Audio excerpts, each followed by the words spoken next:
Kilo wona tonadol Toniel DJ Dingarang Jagda Lo di ana paping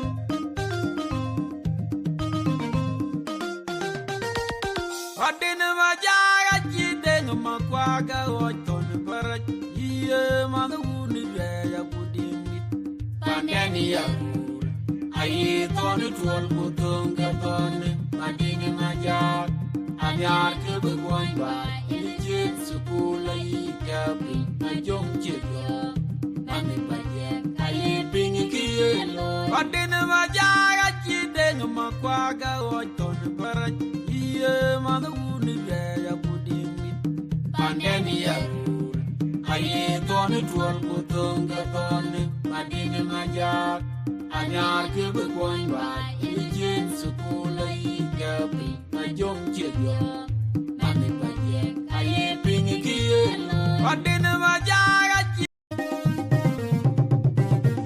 We Santo Man Kolnyang Mike Sholgrangawan Yupit Welcome guys. Good evening, good morning, good night, wherever you are. Welcome to the Majak Talk Show this evening.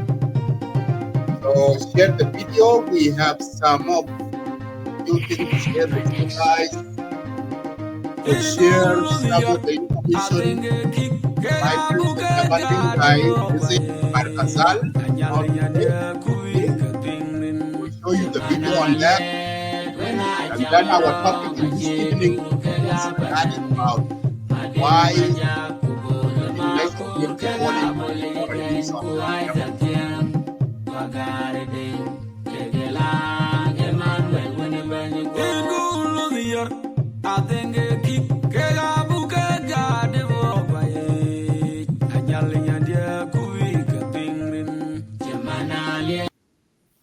Okay, welcome guys, welcome. So I'm not going to be playing a lot of music.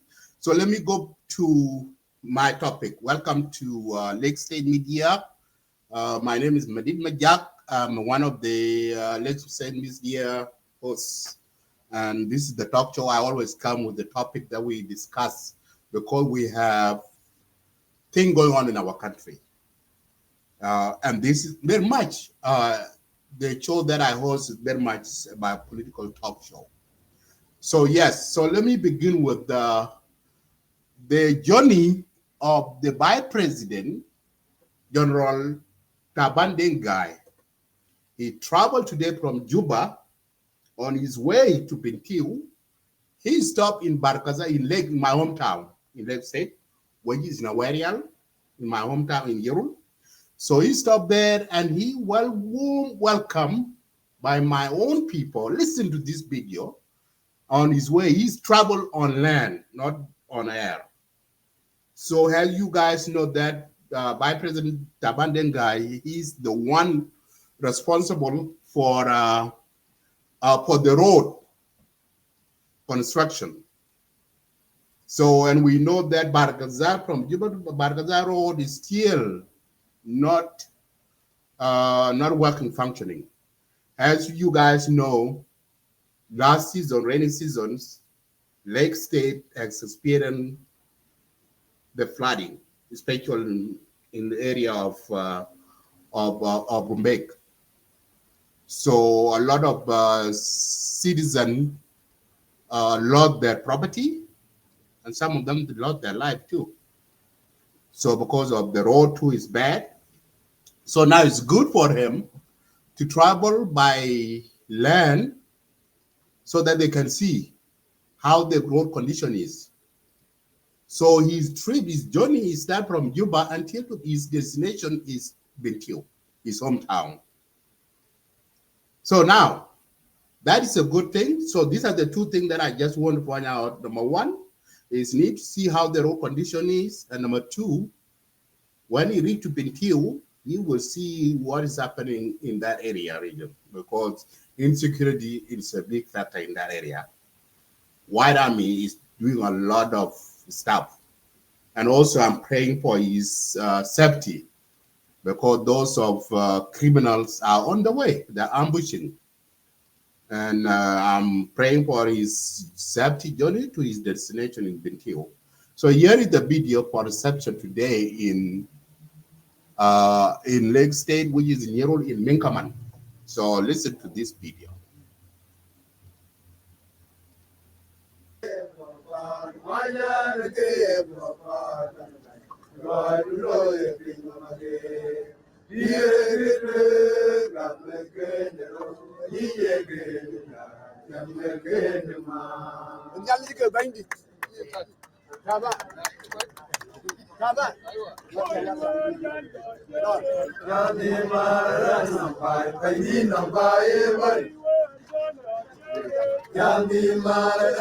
Bantu capital of Unity State. The Vice President and the accompanied delegation left Juba on Wednesday afternoon through Awerial County, where he was received by the County Commissioner, Honorable Plif Maut Garang. His Excellency, the Shabbat Awerial County, the Shabbat Lake State.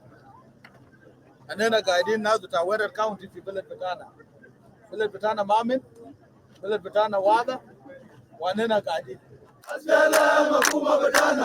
The Vice President, in his address to the Chief of Awerial County, called for peace and respect of law and order.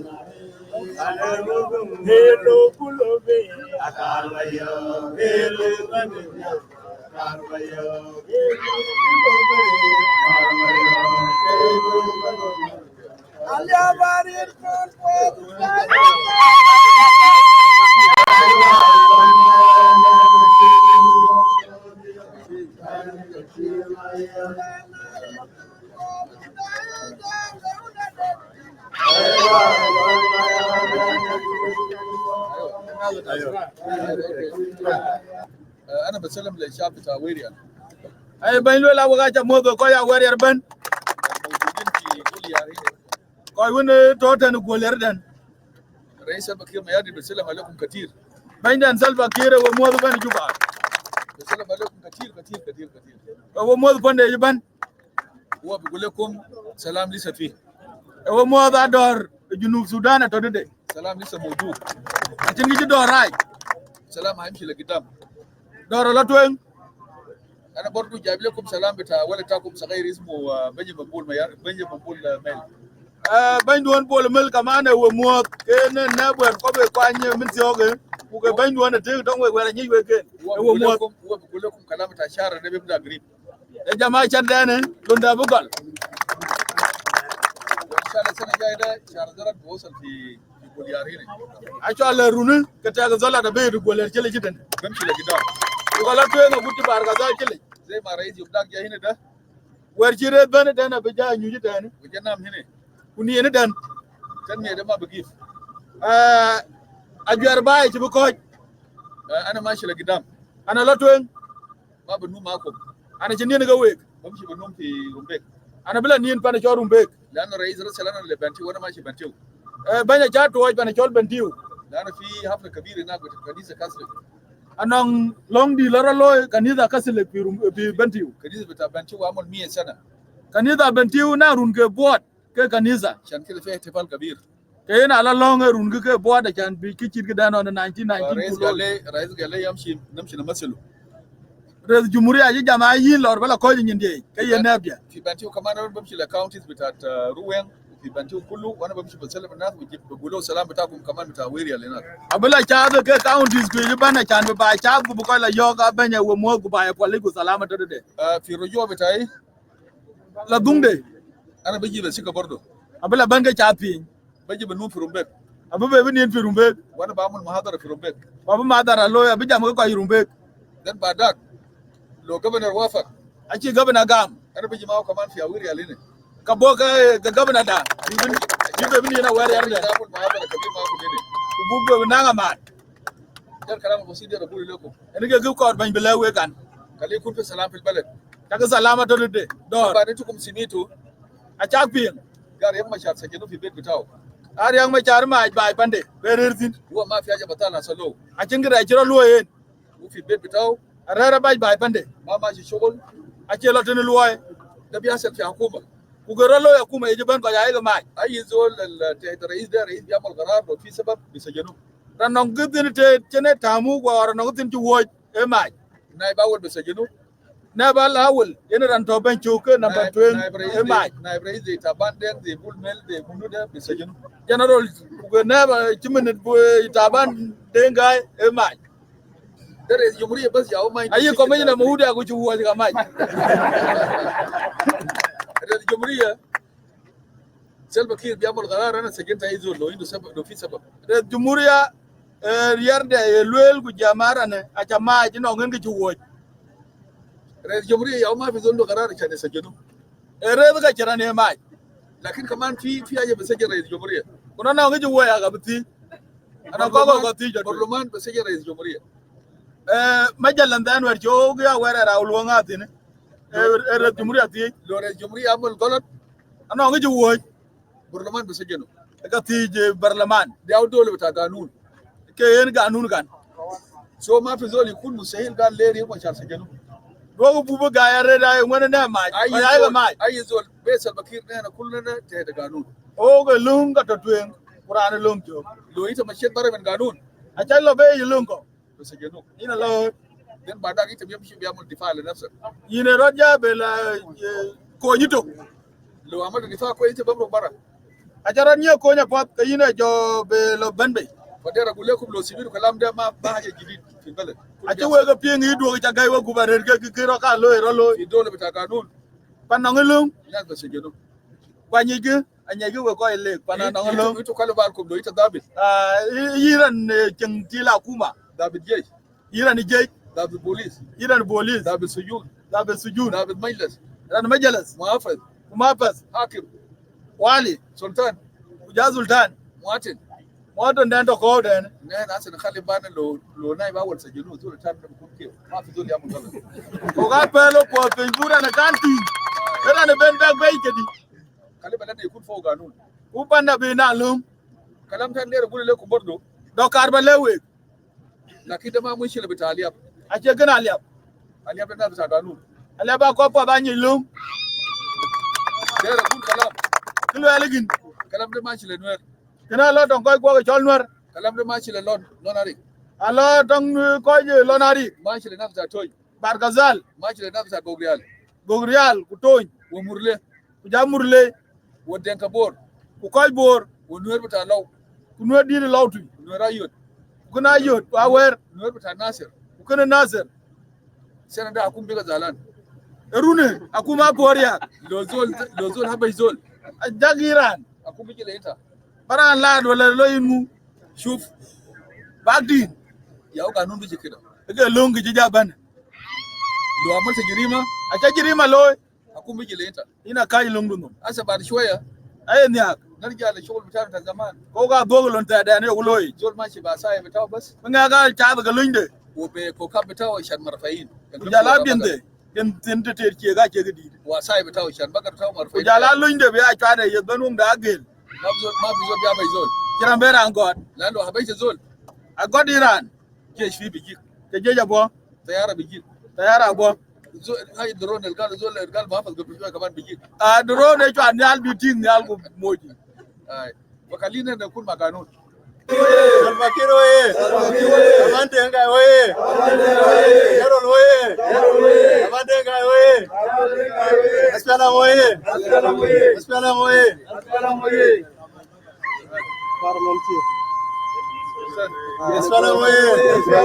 Espera oye! Amandenga oye! Anormal Majomo oye! Sudan oye! Sudan oye! Salvakir oye!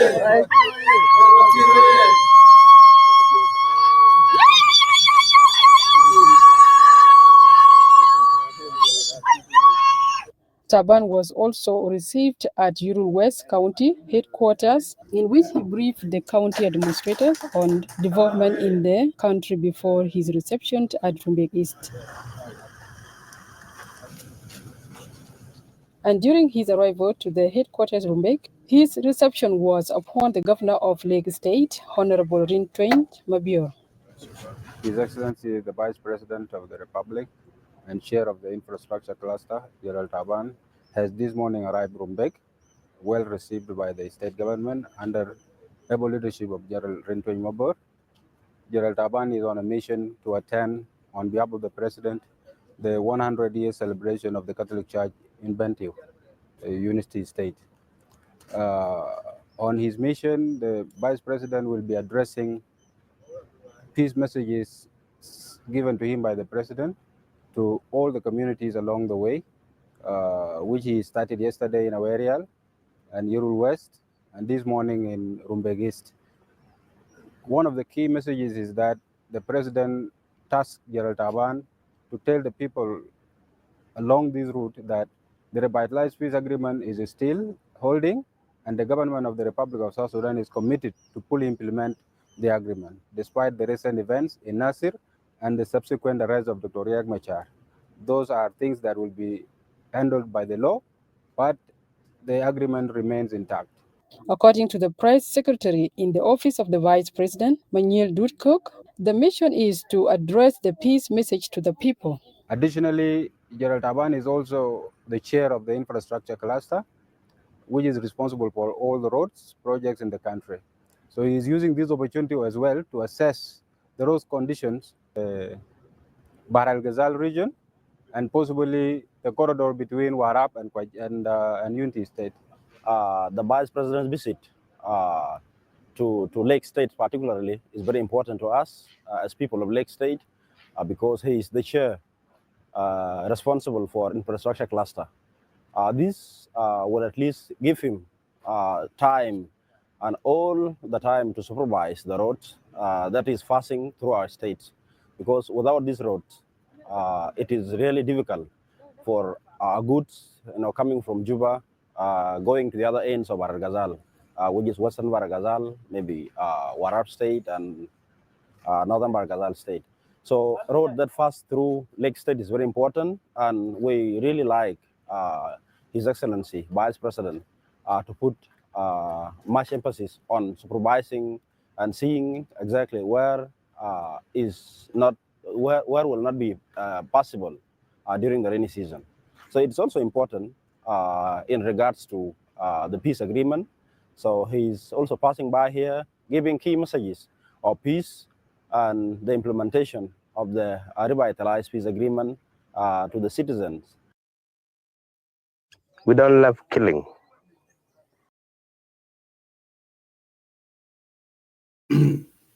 Yeah, so there you have it. So by President Dr. General Taban guy is on his way to Bentiu. So this is the very good sign, and you have heard his message. And what I get out from his message, that the government is not happy, and he's using his power to bring those people who are enemy for peace to bring to the law. So now you have seen and you have heard from him, and that message is going to all across the board. Those areas that having insecurity. He mentioned those, whether in Bentiu, Nasser, Toinos, or Lake State, or Bore Down, or you name it. So all this area. So now let me go back to my topic of today. So now you have here, so talk about the peace implementation. So another issues again, we have here that the parties into the RC's peace agreement has endorsed. Let me repeat: the party into the RC's peace agreement have endorsed Stephen Paul as a representative of SPLM-IO. So he says they now endorse the next step. Let me read this one out. They held the meeting today, okay? The meeting of today, they said that the meeting of the high-level standing committee for the implementation of peace, of 2018 peace agreement, a body compromise parties to recognize the endorse the interim leadership of SPLM-IO by the peace building ministry, Stephen Parr, the move came despite, because you see, they endorse him. So now they recognize him as a chairman, as interim chairman of SPLIO. So he will carry on with others, peace partner in the RCs to continue with the peace parliamentation. So now the next step is for the president Salva Kiir to give out the degree that Stephen Parkour will be the streaming with the first acting will be a stream or acting first by president in the replacement of Dr. Riek Machar. So that would be the next move. So now we have seen we have seen today or any days like a week, couple of weeks ago or a month, you have seen some of the release of press statement from international community calling for the release of Dr. Riek Machar from the house of arrest. So the question I'm asking to international community, do they know who the Dr. Riek Machar is? Yes, we, the South Sudanese, we know who the Dr. Riek Machar is. And let me put you guys in mind, yes, there's nothing wrong with the peace or dialogue. Nothing wrong with it. It's okay. We need peace in the country. But peace with Riek Machar is not going to work. This is my opinion. This is my my opinion here. Do not take this Medin Majag opinion. This is how I see, because I grow up in South Sudan. And I live in those moments from 1983 until today. So in 91, when Dr. Riek Machar having a conflict with Dr. John Garang Damabir, I was young by then, but I was in Kapoita. We were run our life when Dr. Riek Machar rebels and sent those forces to kill the innocent civilian in Bor. So, and I was young by then. We ran our life from Kofoida to Nairus, from Nairus to Logoshogi, and from Logoshogi to Kapurugiska. That's why we will spend out the rest of our 9 years or 10 years in Kakumari until we come to America. So we know who Dr. Riek Machar is. And seeing the beginning in 1983, or let me go back, forward, all of this work, Dr. Riek Machar history is always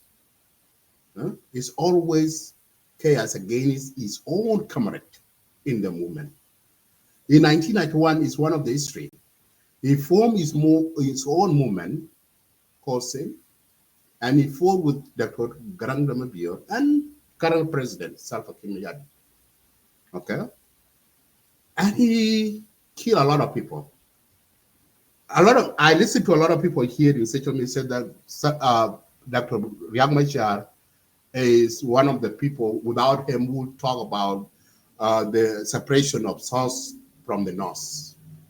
My response to these people, okay, if Dr. Riek Machar was fighting with the Jalaba about separation from the North and the South, why is he rebel against Dr. Garang and then join the same enemy in the North of Sudan, or Murubachir at the time, in 1991, 92, killing his own people?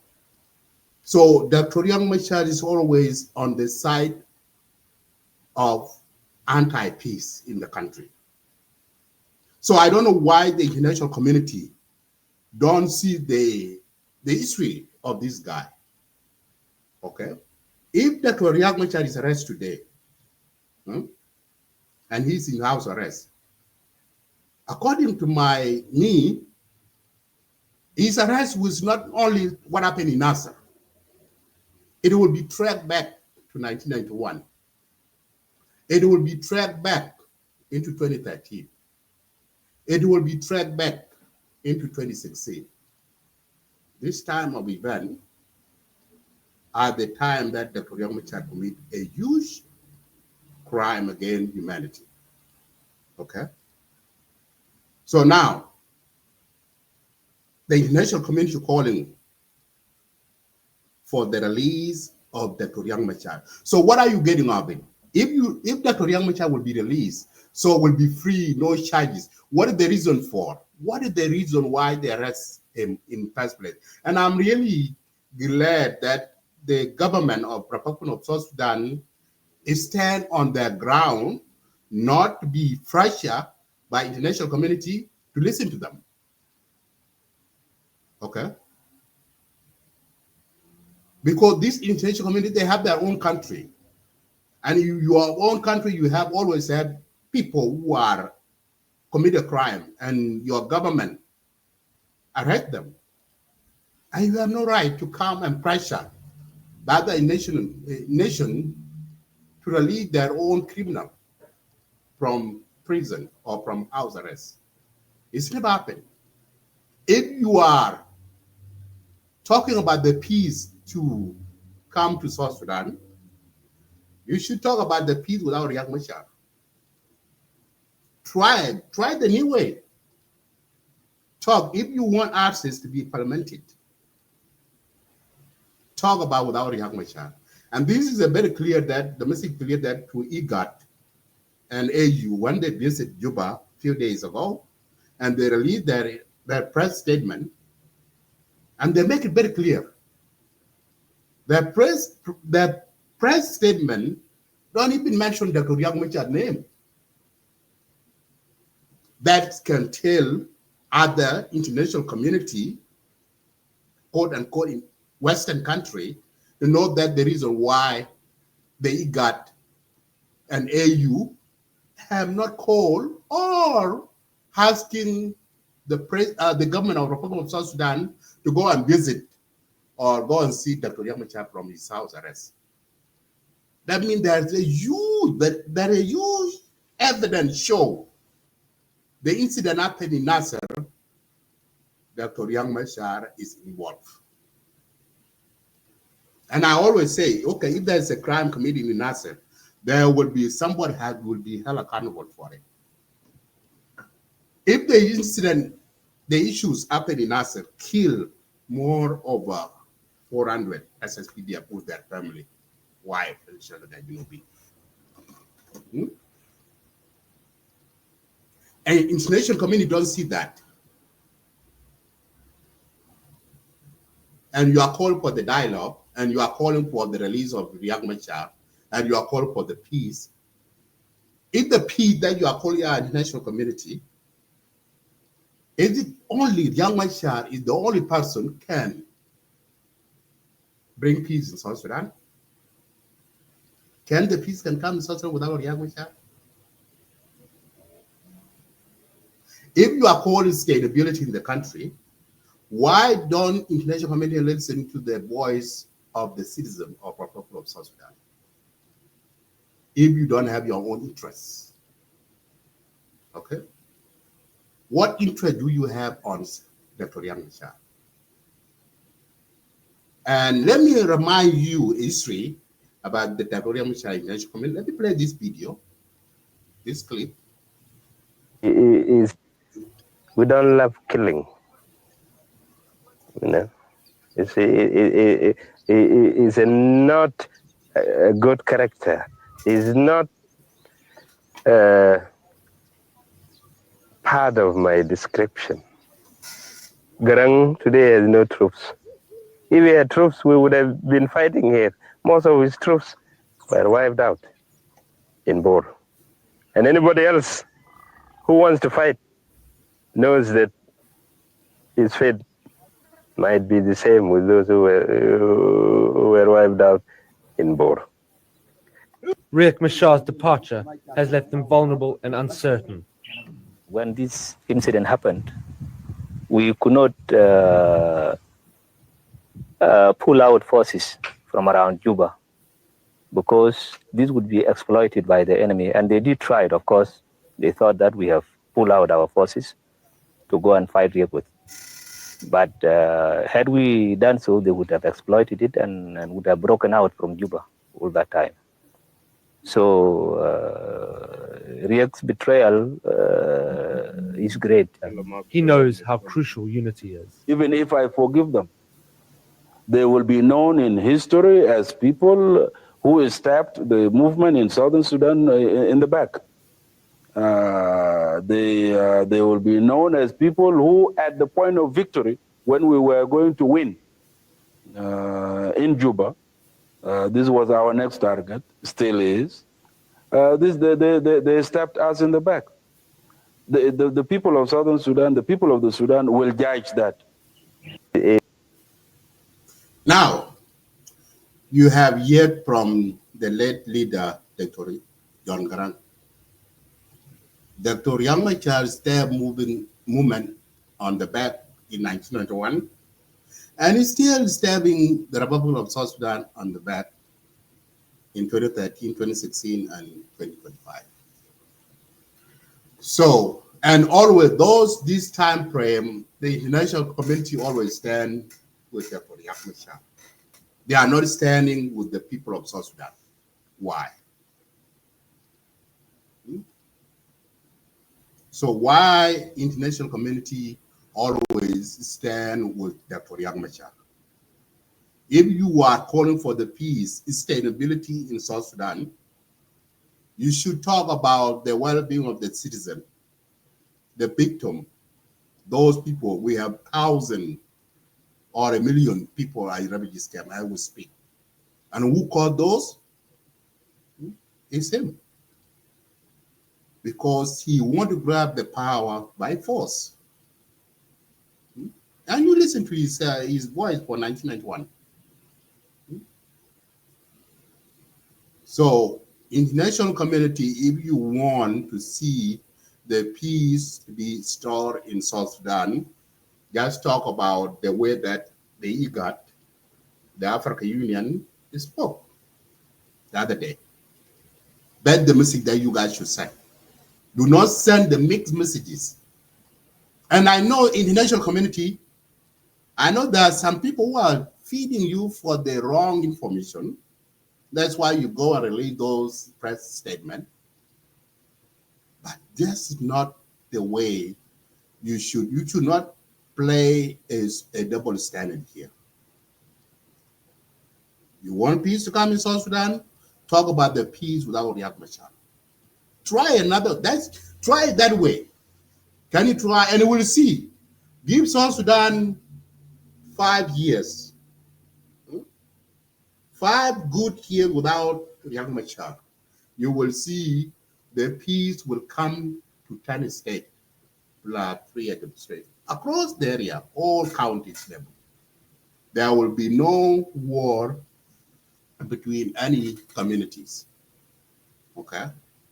But the political way that Riek Machar is playing with his IO, that brainwash the citizen that they can kill one another. Now, this aggression going on now in Nasser.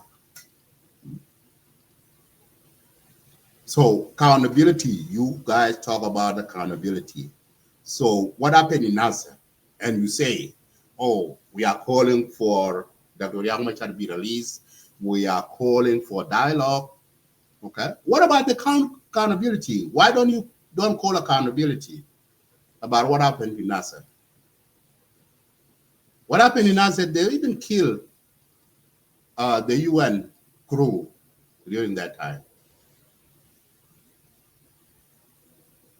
How many times you guys been calling the release? You have seen the peace agreement in 2018.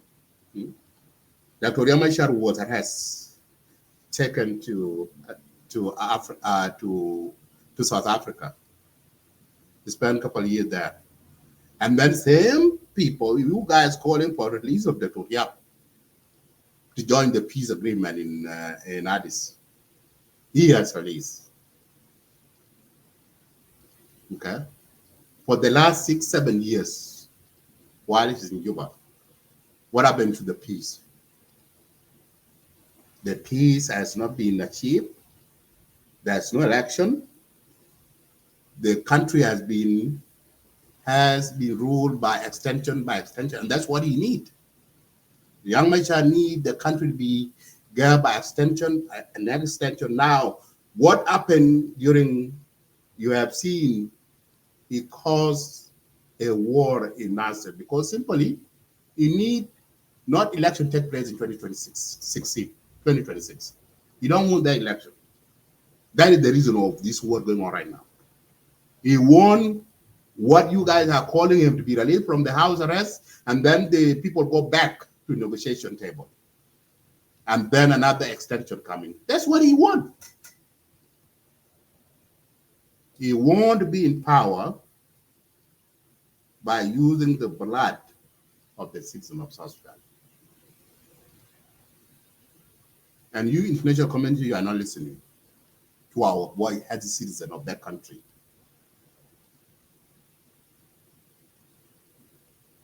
So let us listen to Makuei Lueth when his press release at the time. So before that's my message today from the nation community calling for Dr. Riek Machar from House release is unacceptable. And you guys need to stop doing that. Talk about the peace implementation without Riek is the right thing to do. Follow the voice of African Union and IGAD. And the ASIS implementation, it will continue. And Stephen Powell can be an interim chairman of SPLIO. And you SPLIO supporters, you have to rally behind of Stephen Powell. Yeah, I'm reading you guys' messages here. I'm reading you guys' messages. And some of your die-hard of support of Dr. Riek Machar. Is SPLIO is the only, Riek Machar is the only chairman can lead that movement without Riek, that thing will not, the IO will not go ahead. And another thing too, there's no any country that have so many commander-in-chief. Only South Sudan. And Vice President Taban Dengai is right. This guy, Taban Dengai, have my support.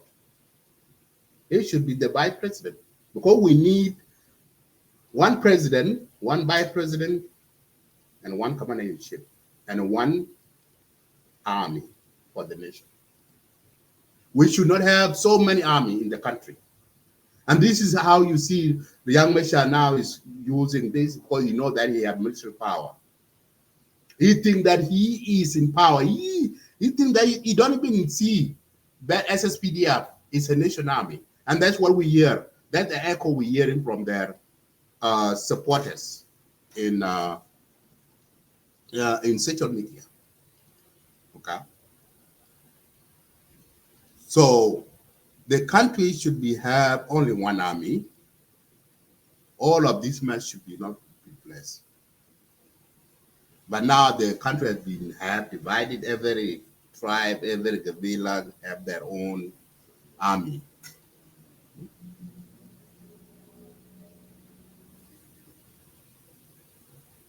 So it is a time, it is a time for us to come together as South Sudanese.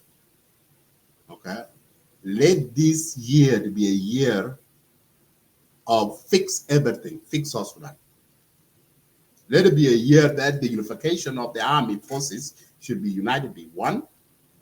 Okay, all of these negative forces, IO forces and other forces, they have to be integrated into SSPDF. That's the only thing that that country, so-called South Sudan, can have stability and peace that we yearning for.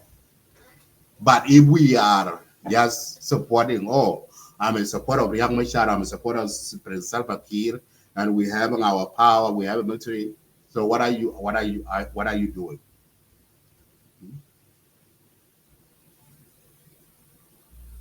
So people of South Sudan have enough. It is a time for change. Okay, whether you like it or not, change have to come, whether in the easy way or hard way.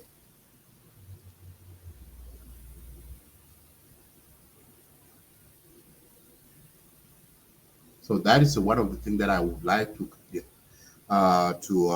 convey that message to you guys today. Majok, are you there? Majok Marco, do you want to say something before I move ahead? Okay. So those are the things that I want to share with you, Junobin.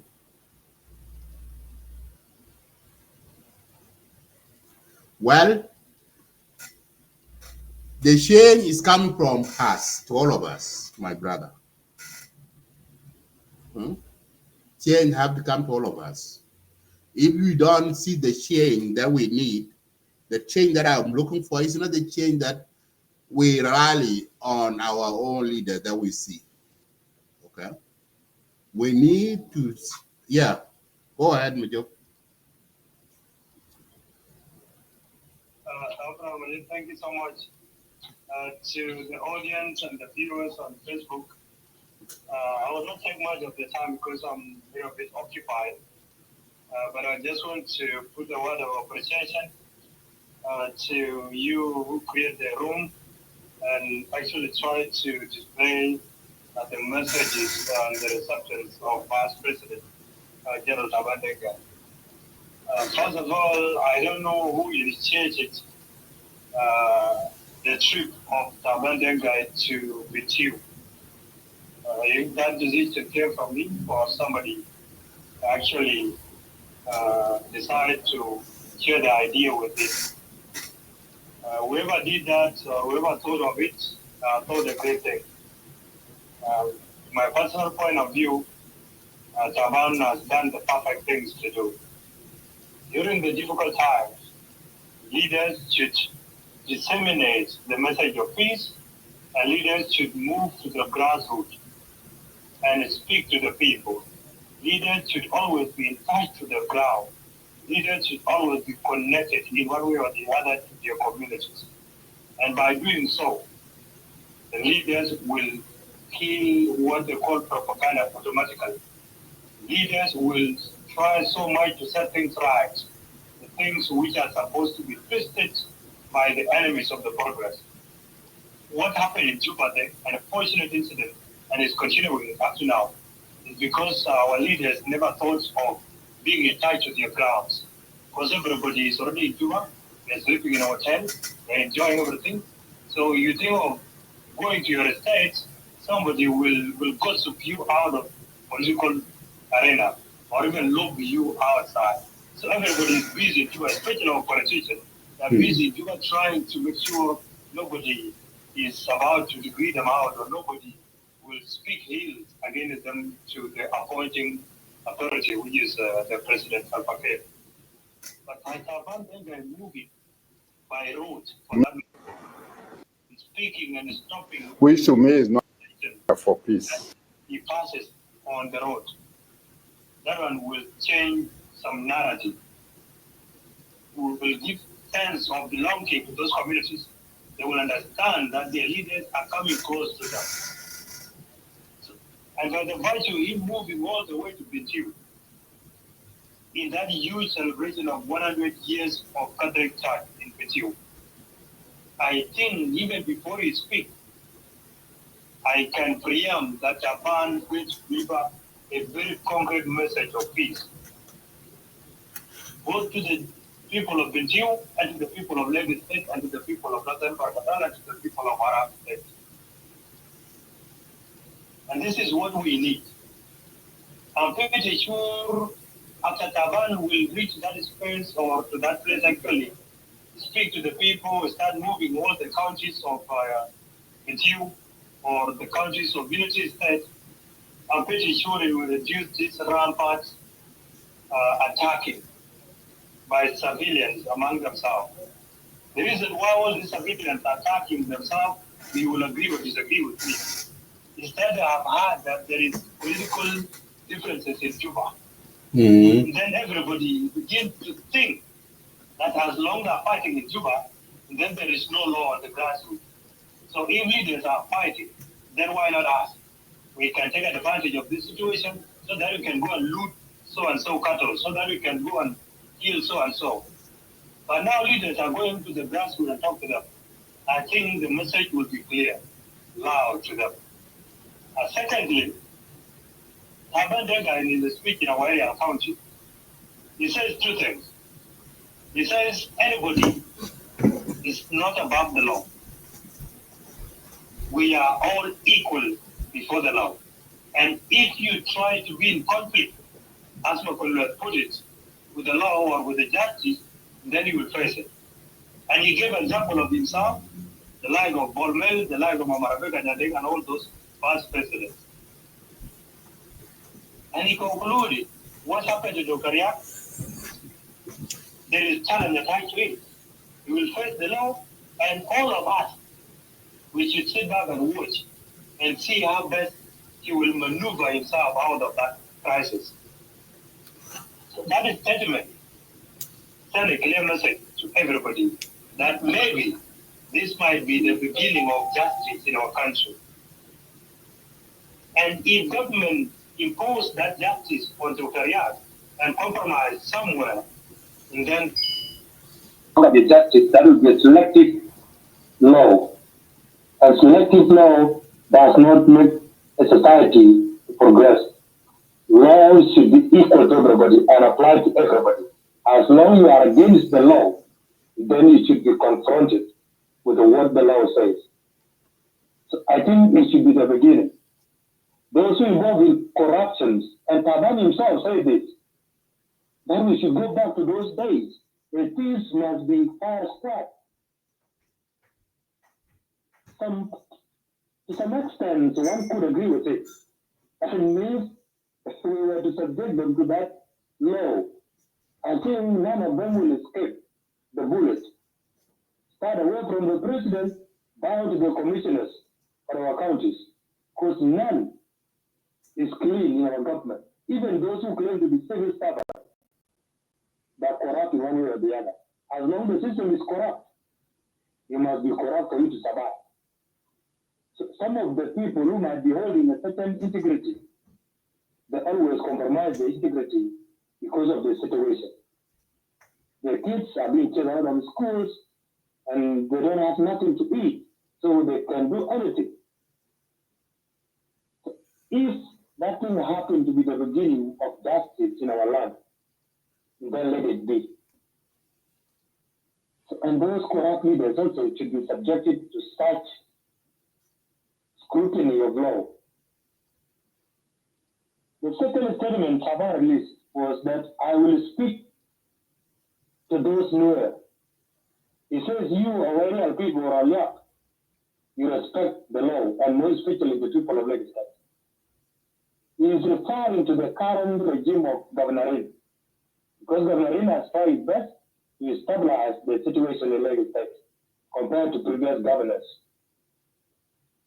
And by saying that, in his mind, he knows who provoked who in the neighborhood of Unity State, Upper State, and Lagos State. So this is what I can add, Abraham Udit. I'm going to be busy now, and I will follow the discussion. Thank you. Thank you, SG Majok. Yeah, you are 100% correct, my brother. Yeah, you are true. Yes, you are right. Because the leaders need to visit the grassroots. This is the only, if the peace need to come, the leaders have to do a grassroots peace talk by go the way that by President Taban Denga did. And it is really a good message that he did.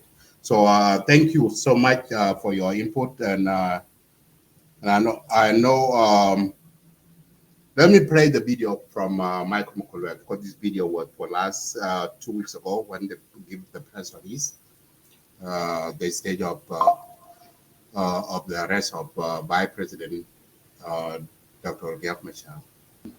Which to me is not, there is no contradiction.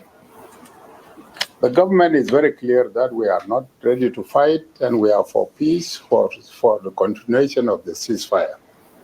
This does not mean that if you decide to fight me, then I fold my hands and say, no, I don't want to fight you because we are in ceasefire. No, I must defend myself. This is the right given. And as such, what is happening now is not a contradiction, as stated, but it is a reality on the ground. If the other party doesn't want to cease fire and wants to continue attacking me, like what happened in Nasser, from Upper Nile up to Malakal, who is that person? Who is that body who has been attacking all these institutions? What happened in Punjab? What happened in Fiji? These are people attacking. This is the White Army, the so-called White Army, which to me is not a White Army, but it is IO, attacking positions of the government, and as such, the government must defend itself. And in the course of defense, for those who are not military-minded, the defense includes attack. Because if you want to defend yourself, you must preempt that person whom you suspect to or whom you know to be doing something, planning something against you. You don't need to wait until he attacks you when you are already known his intentions. So there is no contradiction. We are acting in self-defense and we are for peace and harmony. We are for reconciliation and we are for peace. So this ceasefire, we are already on record that we are for ceasefire. And if the opposition, if the IO doesn't want peace ceasefire, then we'll not definitely wait and say, well, we are on ceasefire now, we will not respond or will not defend ourselves. This is what is happening all over. Because in the course of doing whatever you are doing in the military, you must collect information. Because your actions are dependent on the information that you collect. According to our sources, these people are planning very ambitious attacks, ambitious plans to attack all over South Sudan, and this is why they are being preempted. That is one. Number two, the displacement people are talking about, this displacement of communities or people. Earlier, people have been saying, well, why are you bombarding the communities, the civilians? By the way, a civilian who is living in a military area is no longer a civilian. He is a legitimate target. As long as you are there with enemies, staying with them in the same area, you are a legitimate target. Let me pause there for a second. That comment raised a lot of discussion in social media. Yeah, Jama, when we were fighting with the Northern Jalaba, those of you who were in the bush with SPLA, when the Jalaba always bombing us,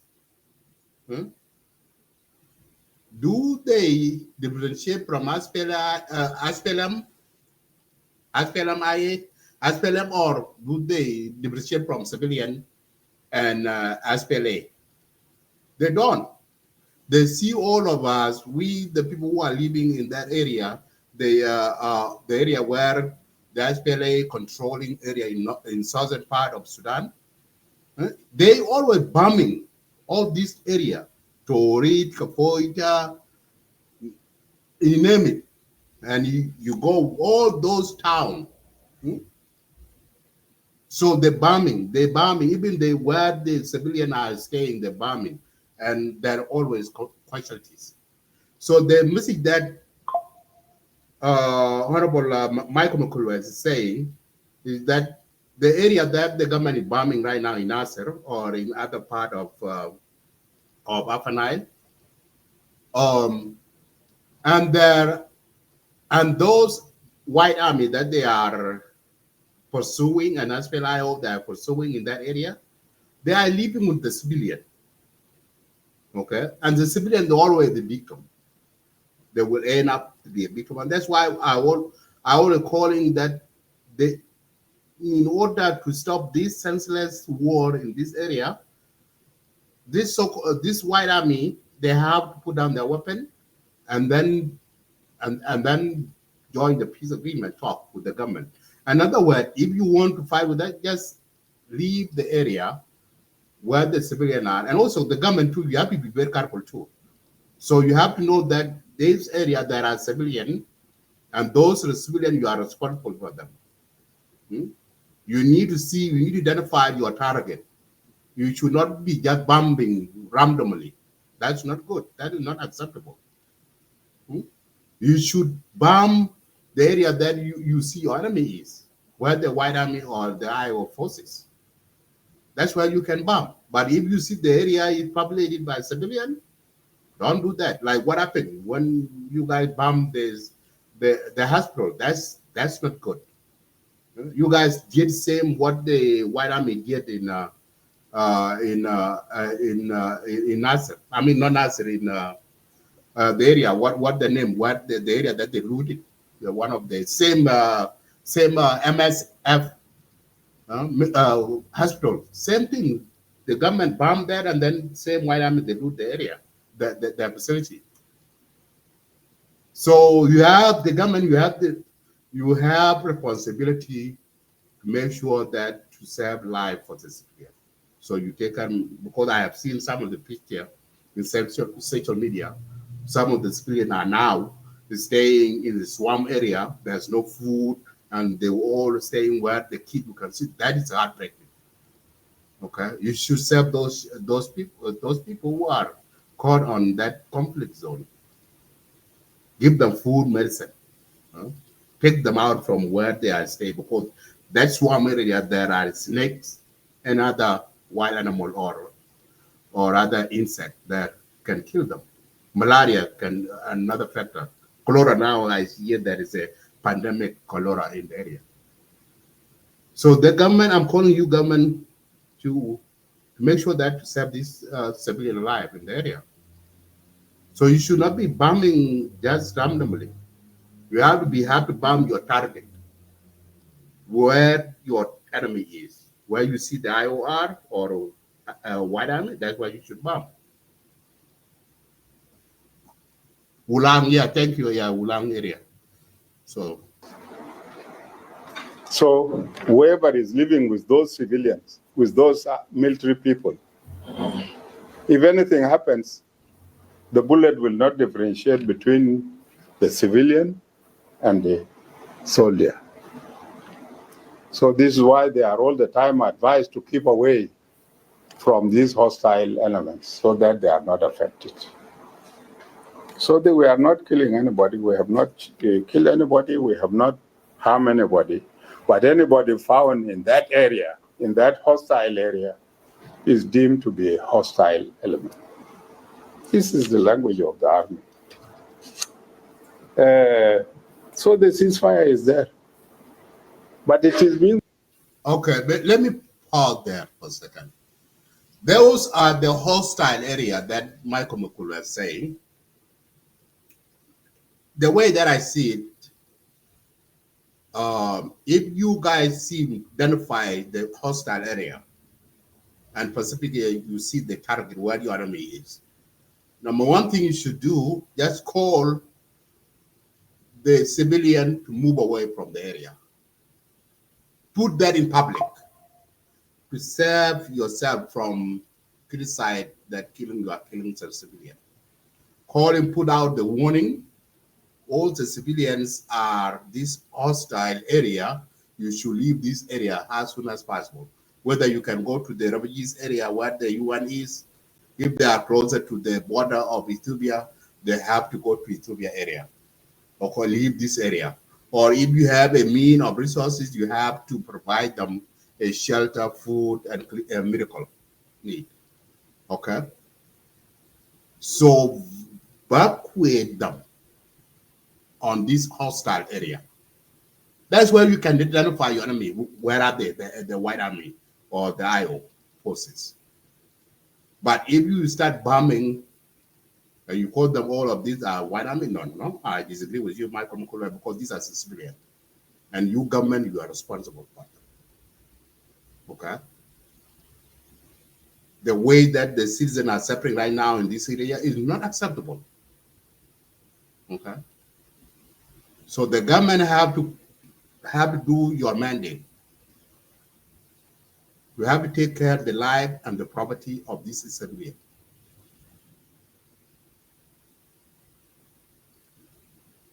Violated by them.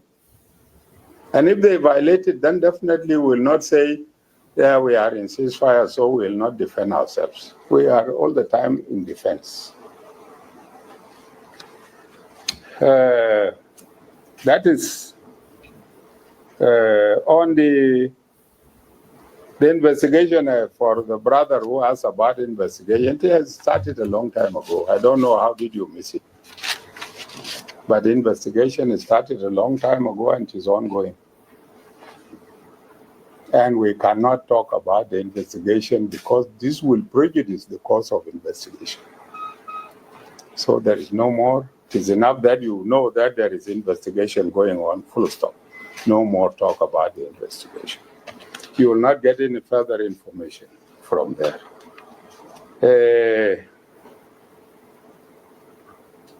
Yeah, for the hostile communities, these communities, they are not all hostile as such. Because even within the hostile communities, there are few who are reasonable and understanding.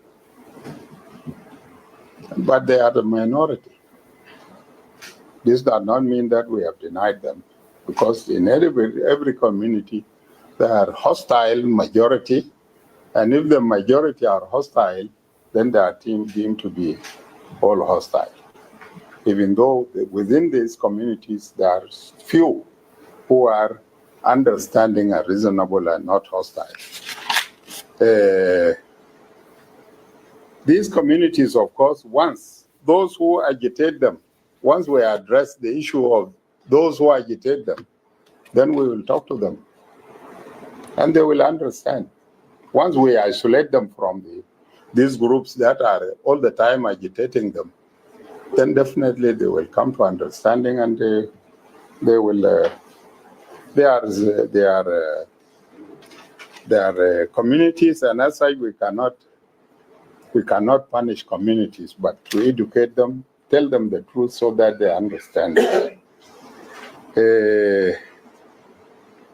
For phase 2, yes, there will be phase 2. My phase 1 has already gone, but this time we want to expedite phase 2. Yes, I agree with you, Honorable Michael Makuei Lueth. You cannot punish the entire community, so you cannot. You cannot generalize the whole 9 counties as hostile. Those 9 counties that have good people in it. So it's not all county are bad. So every community they having a bad element in it. So it should not be generalized. So generalization is not good. I agree with you. You are right on that. You should not, those hostile 9 counties that the government level has a hostile counties. No, not all of them. So Pacific name those individual or group that who have been hostile to the government and they are hostile to their neighbors.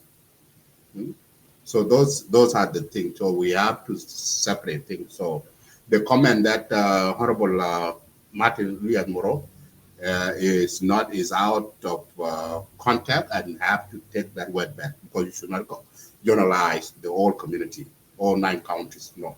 So even though these 9 counties are their voice are echoed by the SPLIO, majority of them are supported by SPLIO, and they have been brainwashed. If you can see these 9 counties, the president of SPLIO and what I mean, what do you expect to do this community?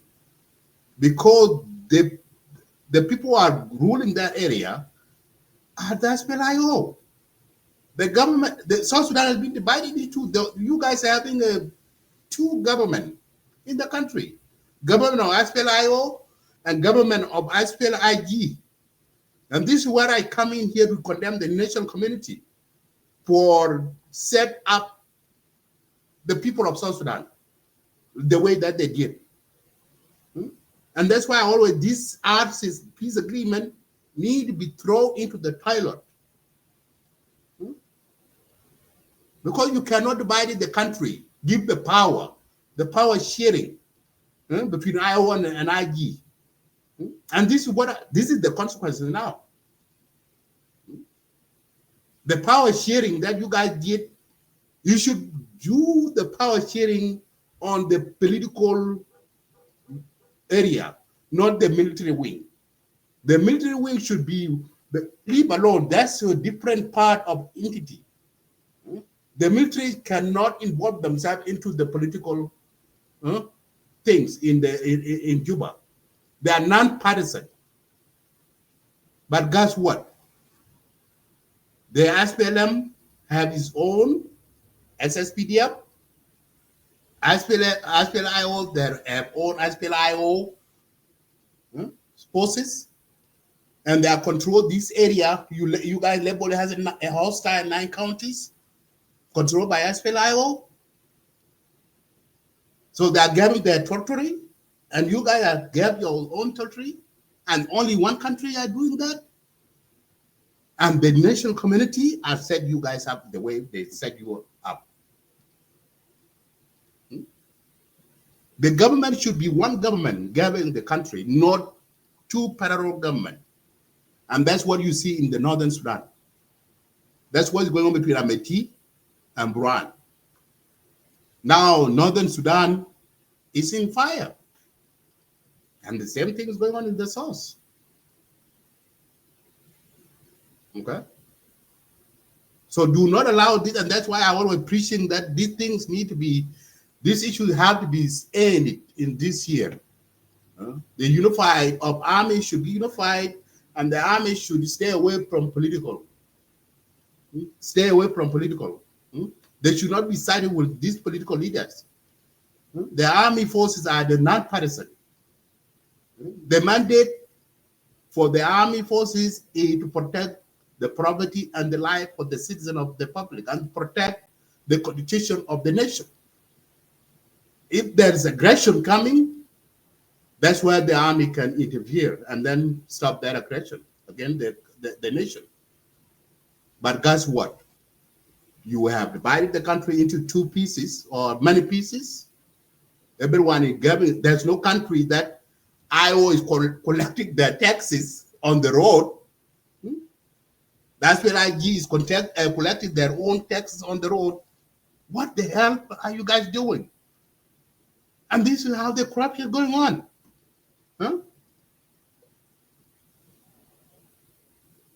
So you are rather the citizen. SPLIO is collecting taxes from the same citizen. The SPLM is collecting the same citizen. What the government is this? So all of these 9 counties, this being hostile, yes, they have to be hostile because they are the only thing they know. They know SPLIO, and their president is Riek Machar. That's what they know of, and they will listen to him.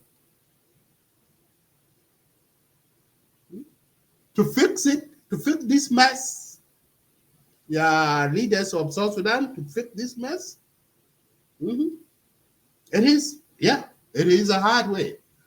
You have listened to what Taban say. The government is mad. No, you guys mad. You have to fix this. You have to fix this weather.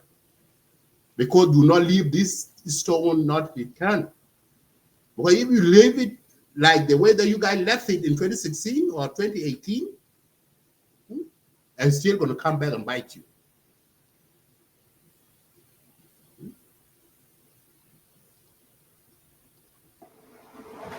By reviewing the agreement so that we reduce these stages whereby you start from the assembly area, you go to the cantonment, and from cantonment you are screened, and then you go to the training center.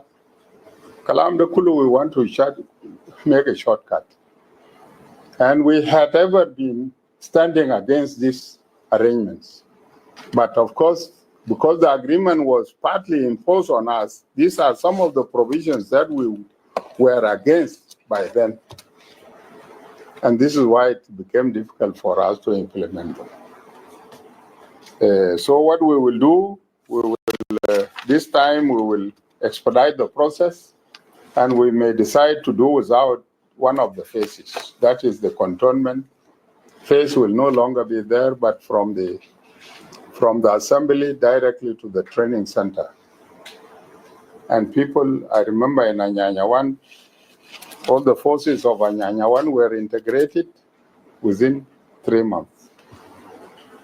They were all organized and integrated within 3 months, after which they were taken for training. Why should we avoid that system? And it would have been the best, and there would have been, at present, we would have had no 9 chiefs of general, commanders in chief, and 9 chiefs of general staff. All these would have not been there. But it is the agreement which brought all this to us. So we are trying to address that situation so that we avoid any further. As for the vacancies, those who vacated, the vacancies vacated belong to IO. And it is the interim body or the transitional body of the IO that will write to His Excellency the President that these people have already gone. We are requesting your offices, your good offices, to relieve them and appoint A, B, C, D in their places. It's not our work. It is not the work of, but we will request them to consider that, because we cannot continue with these vacancies vacated. So it is the committee, the IO committee, that will be writing to the President for the relief of those who have already defected or under arrest or on hiding. These are the people who will be relieved so that the others are appointed in their places. What impact does the arrest of Riek Machar have on the peace process? Riek Machar is the chairman of an organization called the SPLM-AIO. He is not the SPLM-AIO, but he is the chairman of that organization. And the fact that he is the chair of the organization doesn't mean that in his absence, the movement has collapsed or the institution has collapsed. The institution continues, and as such, his arrest or being outside the administration of the IO doesn't mean that the SPLM-AIO has gone. The SPLM-AIO, as you might have heard, and you will get it when you are given copies, the SPLM-AIO is now divided into 4 factions. 3 factions. One faction is the faction in conflict with the law. It is under arrest. The other faction is the faction that decided to defect out of fear. And this is another defection. The other faction is the faction that is on hiding here inside South Sudan. That is number 3. The 4th is this faction, which is now in the government. This faction now in the government is saying we are continuing with the implementation of the agreement.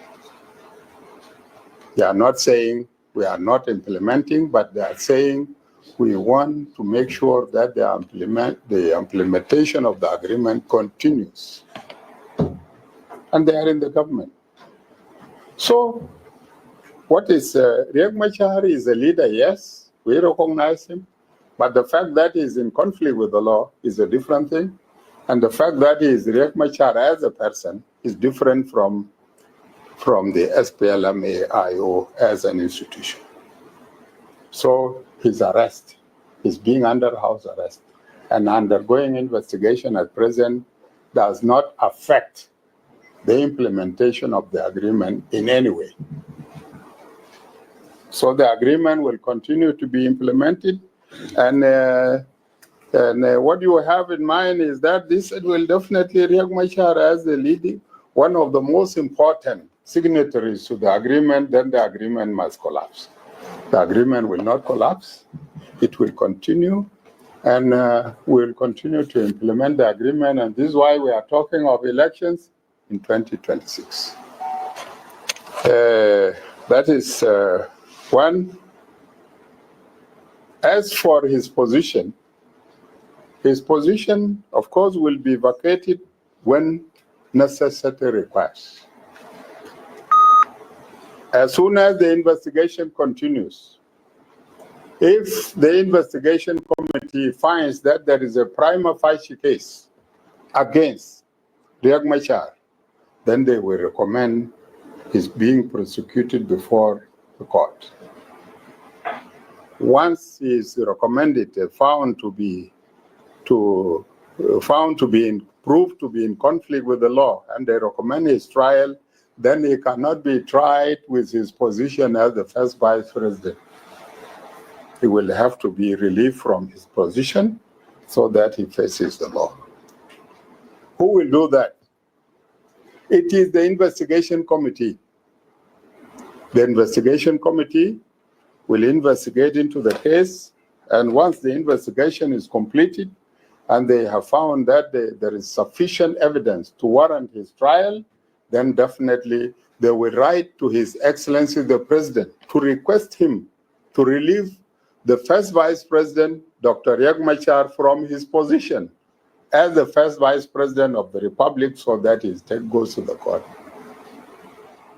This is the situation. So he will not just be, because even in the investigation, if the investigation finds that there is no case against him, they will push the case and discharge him. If they find that there is no case against Riek Machar, the investigation committee has the competence to discharge him. So this is the situation. He will not be taken to the court by Gumash Bito. Lazim Gumash de Galawa Ubada Yamshi Muatin. That is the situation. And this is the time when his position will be vacated. And if that position is vacated, then the SPLM AIO, interim administration, will now recommend. The president will now call the interim administration of the IO and ask them to make a recommendation to fill this vacancy. And it is they who will make the necessary recommendation to the president. That is. Okay, now let me pause there for a second. That's a good point. So now today, I mentioned earlier on my beginning of my show. So today, the Peace Committee endorsed Stephen Pal as an SPLIO representative. The meeting was conducted at the high-level Senate, Parliamentation of Peace Agreement in 2018. The body compromised parties, including, listen to this, it is remain unclear whether the peace matter of RJMAT will be another key stakeholder in South Sudan agreement signed will endorse Stephen Pal. But now the other party like SOA and SPLM IG and others, they endorse Pal to be a representative of SPLIO in the peace agreement. Yeah, listen to this. Dr. Martin Lueth, Common and Affair Ministry, the secretary of the high-level committee, said on Thursday that all factions now has a full right to nominate members to the peace mechanism to advance the implementation of the peace agreement. Okay, so now this is where they are going. So now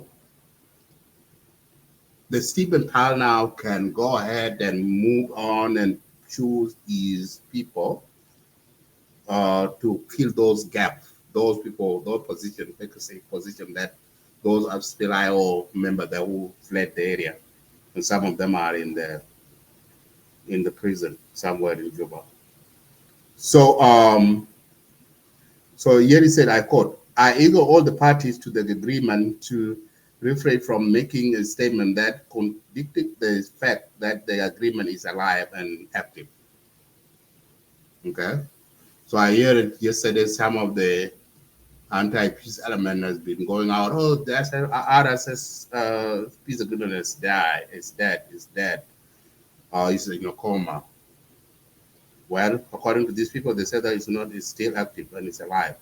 Dr. Elias Moro, key ally of President Kiir, said the committee agreed to advance the peace deal accurately election plan. So election plan now, you have seen they roll out the agreement that the election is taking place. Now, outlined in the April 26, the government response to the crisis, appealed South Sudanese for the party, for his part, listen to the Stephen Pal Wall, the stream SPLIO chairman confirmed his group's recognition by the high-level committee, which compromised parties to the peace agreement, including the ruling SPLM. The SPLIO interim leadership was anonymously recognized by a committee, which compromised all the parties to a peace agreement. He said they recognize us as a legitimate representative of SPLIO as a party to the peace agreement, and we are grateful for that. Meanwhile, Michael, the UN representative of the South Sudan Opposition Alliance, SOA, confirmed the recognition of Mr. Kwal leadership reform. Now, so you have seen now that is the move. So those main parties of the RC's peace agreement in the government, current government, now they agree that they recognize Kwal, Stephen Kwal, to be a representative to replace Dr. Riek Machar. The situation. The name of the commander is Garwich. Something. The name of the commander is Garwich. Is coming from Sudan and is moving that way. And if you need no more of the names of the commanders, you can furnish you with them if you need them. But there are so many commanders these days. What is special about the current situation, and why not dialogue? We are not against dialogue. This should be number one. Should be understood that we are not against dialogue. And all that SPLM-AIO under the command of Riek Machar had been doing all this time. We had been dialoguing with them all these years. Despite all the atrocities that they have been committing all these years, we had been dialoguing, but this dialogue has made them to misunderstand us.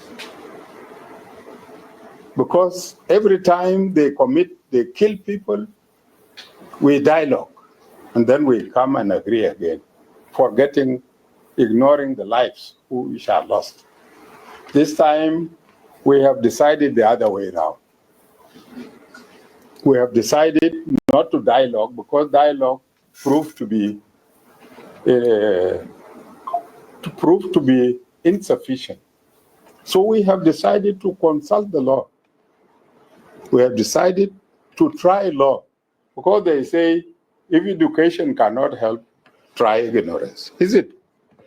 Okay, we will try. If dialogue cannot help, we will try the law. This is why we are subjecting these people to the law. Because we have dialogue for long, and dialogue did not had not been fruitful. And if it had not been fruitful, then why should we continue with it?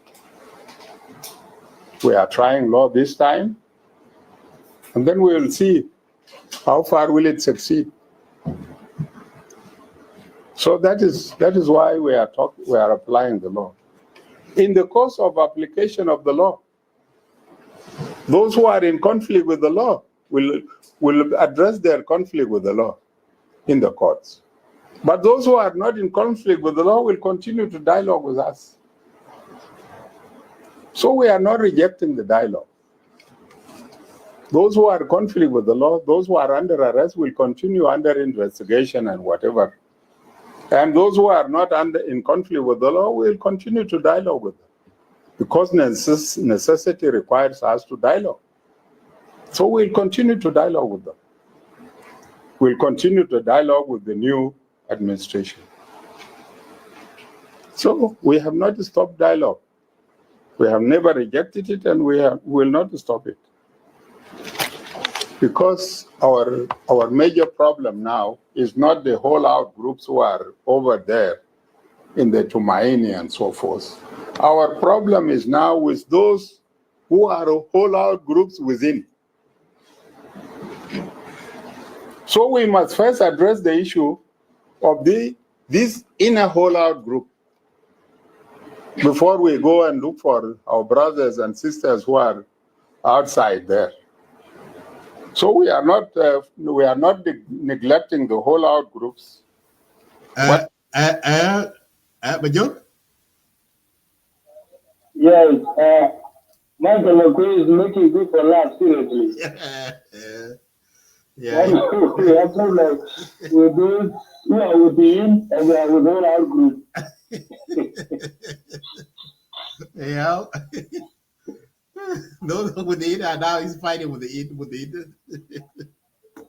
Now I got 2 minutes if you don't mind. I need to say something about yeah, go ahead. student pass. Yeah. Yeah, thank you so much.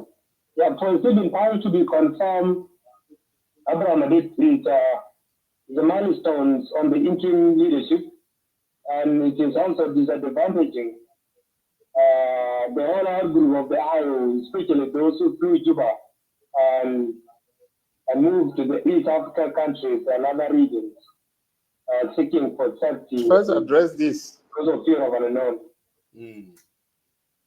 The international communities and the regional body and the peace grantors deem it fit that if Dr. Riek is under house arrest, and then there is another intermediate of IO and somebody that has presented himself, that you will proceed up to the last step of the agreement.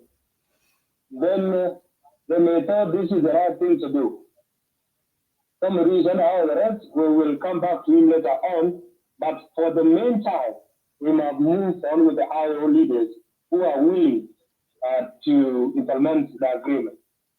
One thing that I disagree with the government, if government has seen that there is somebody ready to replace Dr. Riek or somebody that will actually edit the IO, then the government should also slow down on breaching and violating the agreement.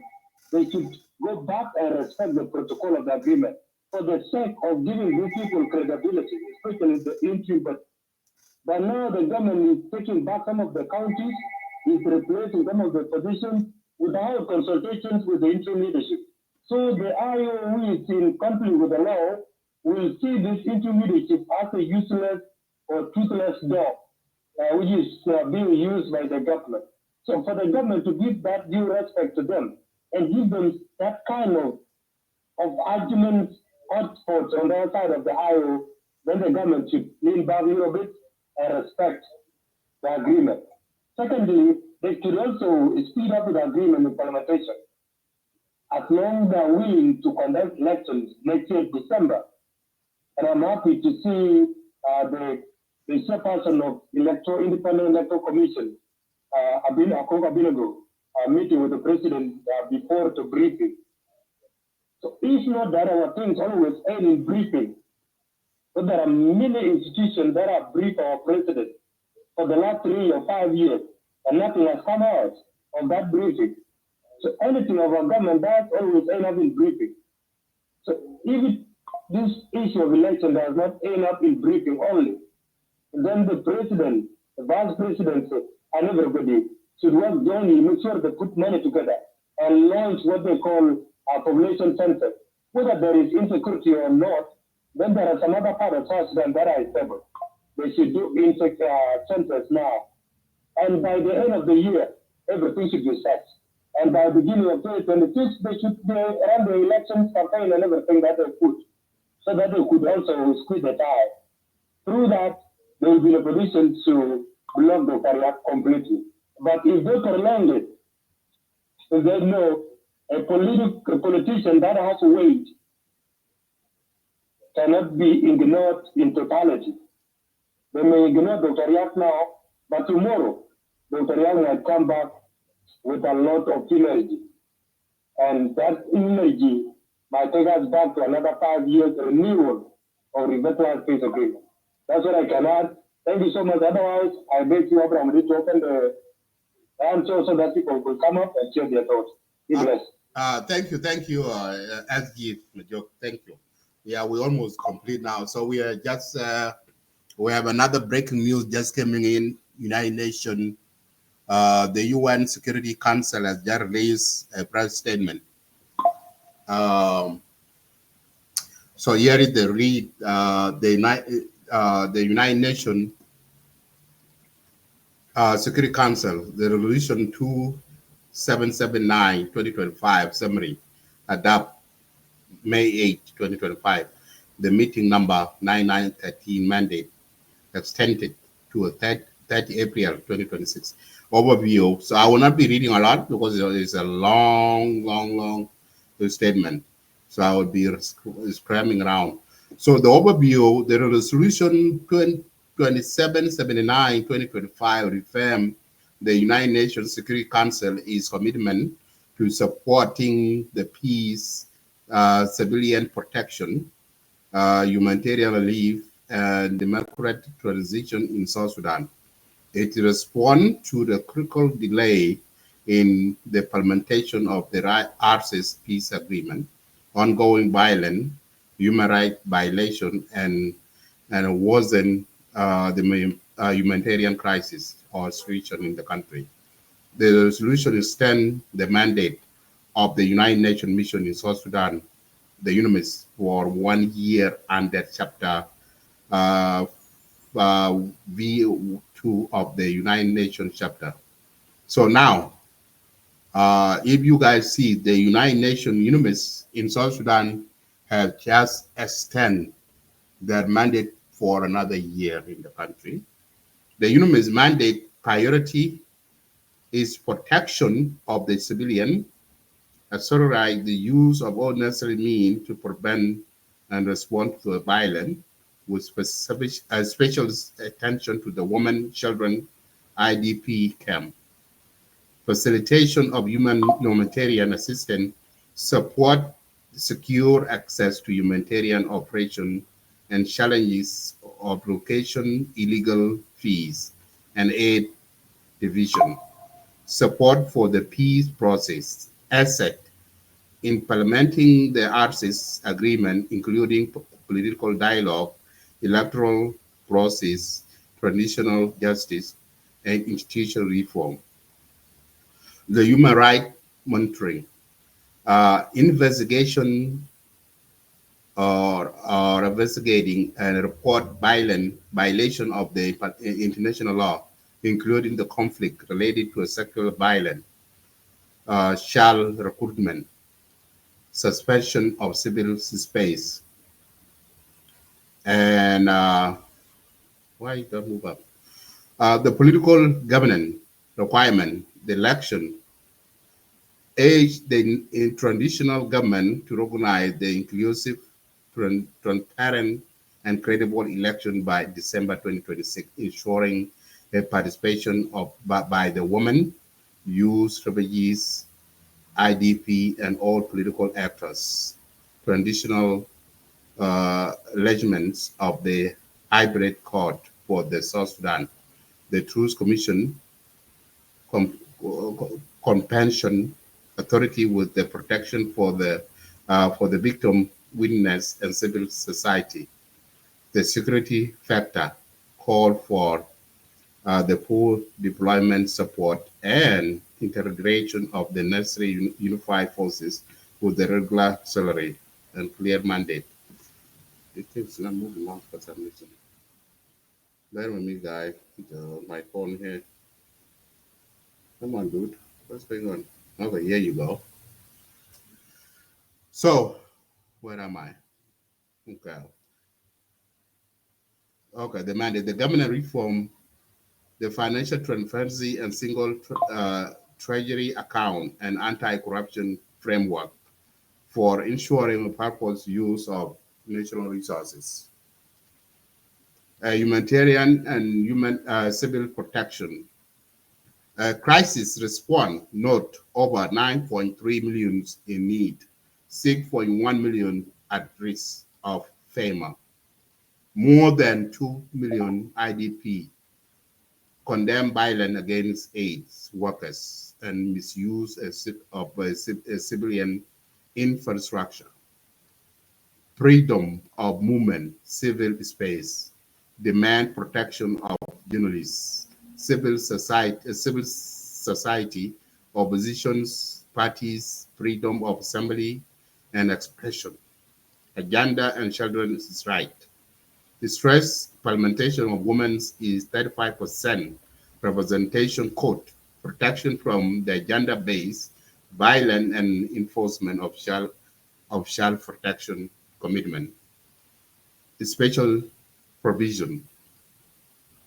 The unanimous base at thumping reject a demand to vacate firm the base legit role in protection and democracy support, climate and security, acknowledge environmental risks to peace and call for comprehensive adoption measure, army embargo and sanctions.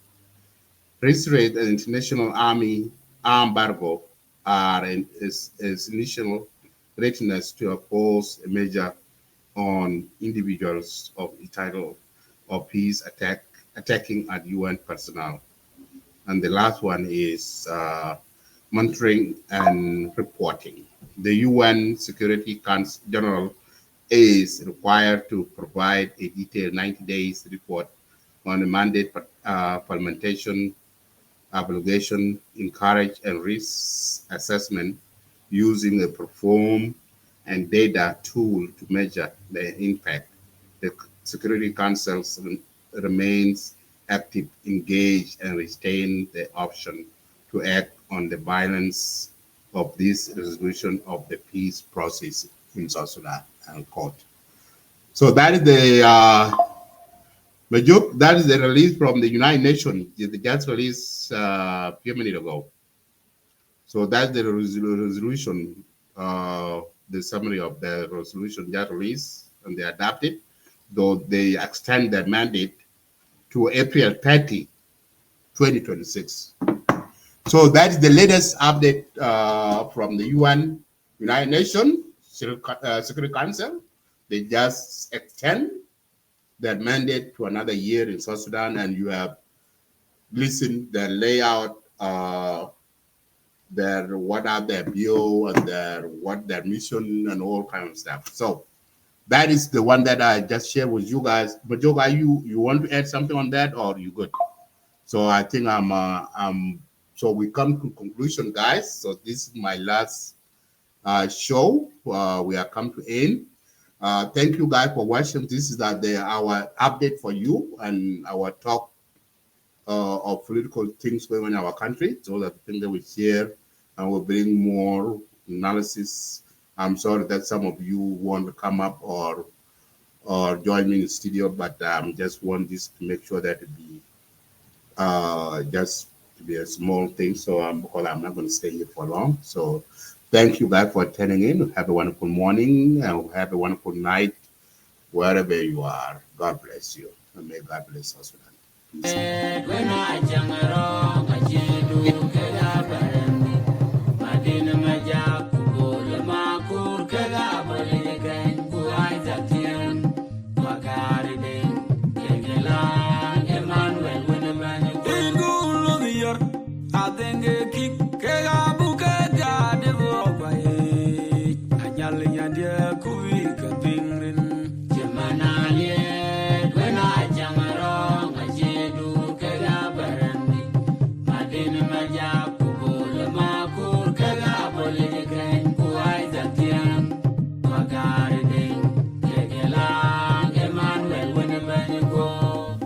Hello, Bilicon. How are you, my brother? Good evening.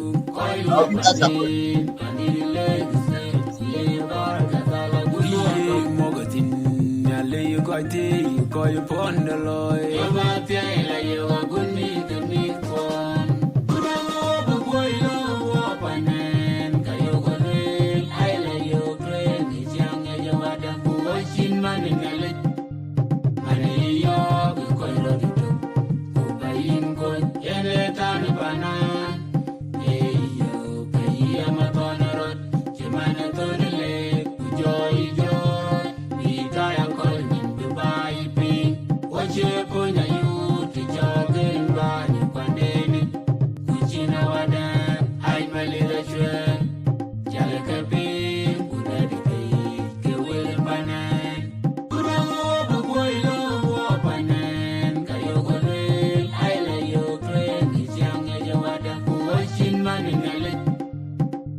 Thank you guys. Have a good night. Bye now.